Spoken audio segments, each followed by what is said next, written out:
In January 1639, long before airplanes, radar, or the word UFO even existed, a group of men traveling by boat near the Muddy River in what is now Boston, Massachusetts, witnessed something extraordinary. A bright, glowing object moved back and forth across the river with astonishing speed. It hovered, changed altitude, plunged into the water, and then shot back into the sky. As the object moved, the water itself glowed in its wake, leaving a luminous trail. The event lasted for several hours and was observed by multiple credible witnesses. Governor John Winthrop, one of the most respected figures in the Massachusetts Bay Colony, carefully recorded the incident in his personal journal. This is the story of the 1639 Shining Swine sighting, one of the earliest documented examples of what we would today call a USO, an unidentified submersible object capable of seamless movement between air and water. Recorded with remarkable sobriety and detail by a man known for discipline and truthfulness, this account challenges the idea that UFO and USO phenomena are modern inventions. Instead, it shows that people in the Americas have been observing intelligently behaving luminous craft for nearly 4 centuries. Welcome to the channel. Today we're going back to the very beginning of documented anomalous phenomena in what would become the United States. This is a story grounded entirely in the historical record left by John Winthrop himself. No speculation, no exaggeration, just the facts as they were written down in 1639. Let's set the scene. The Massachusetts Bay Colony in the 1630s was a small, tightly knit, deeply religious community on the edge of a vast, unknown continent. Life was hard. The colonists faced harsh winters, disease, and the constant challenge of building a new society. John Winthrop, the colony's governor, was a man of law, administration, and careful record-keeping. He viewed documenting events as a civic and moral duty. His journal is one of the most important primary sources for early colonial American history. Winthrop was not known for superstition or wild tales. His entries tend to be factual, restrained, and focused on the practical realities of colonial life. In this serious, disciplined environment, the Muddy River incident stood out enough for Winthrop to record it in detail. According to the account, a group of men traveling by boat near the Muddy River reported a strange, luminous object hovering above the water. The witnesses were described as credible men of the colony, not prone to exaggeration. They described a bright, glowing shape that moved back and forth across the river with remarkable speed. At times it would dart to such distances that only a blink later it appeared back over the water. The object changed its altitude, hovered low, then rose again, all while maintaining its luminous appearance. The phenomenon lasted for several hours, making it impossible to dismiss as a momentary illusion or natural trick of the eye. What truly elevates this sighting into the category of a genuine USO event is the object's interaction with the water. Winthrop recorded that the luminous object plunged into the river, disappearing beneath the surface, only to re-emerge moments later and shoot into the sky at remarkable speed. The boatmen who observed it attempted to follow its movement along the river. As they did, they reported that the water glowed where the object had passed. A moving trail of radiance continued, as though some kind of luminous energy had been transferred into the river itself. This detail, an object entering and exiting water without dramatic splash or slowdown, while leaving a glowing wake, is strikingly consistent with many modern USO reports. The seamless transition between air and water, combined with the object's controlled, intelligent movement, suggests something operating with capabilities far beyond anything known in 1639. The name, Shining Swine, was applied to the object much later by historians attempting to categorize the luminous phenomenon. Nothing in Winthrop's original account suggests anything resembling a biological creature.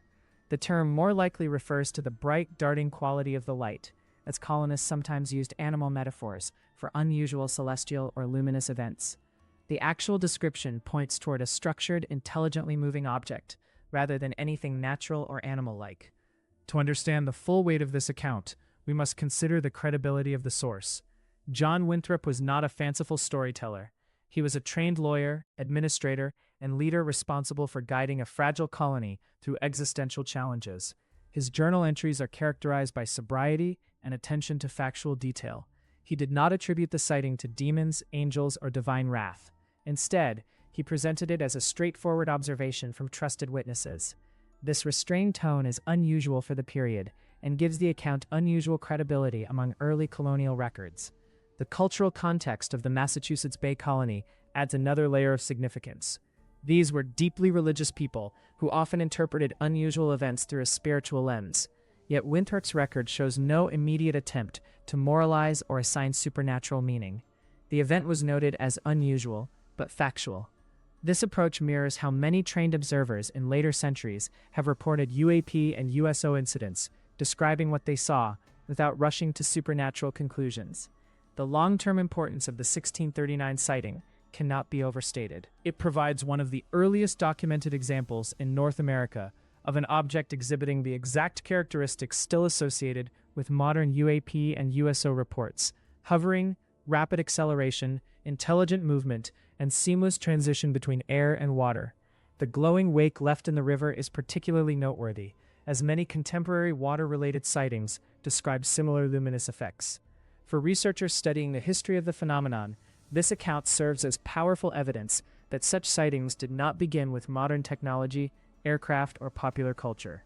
They appear consistently throughout human history, described by people using the vocabulary and frameworks available to them at the time. Winthrop's record fits this pattern perfectly. It anchors the UFO and USO subject in early American colonial history, showing that curiosity and wonder about the unknown have always been part of the human experience on this continent. The incident also highlights the underwater component of the phenomenon. Many modern cases involve objects transitioning from air to water without disturbance.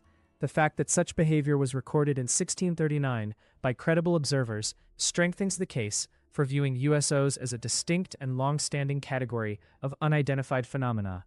The colonists of Massachusetts Bay, living on the edge of an unknown continent, encountered something that behaved in ways that defied their understanding, something luminous, purposeful, and capable of moving between realms with ease.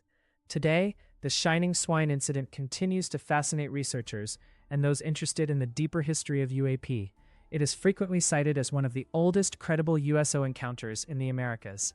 It offers continuity in a subject often clouded by modern speculation, grounding the phenomenon in a moment when there were no airplanes, satellites, or advanced naval vessels that could be mistaken for something extraordinary.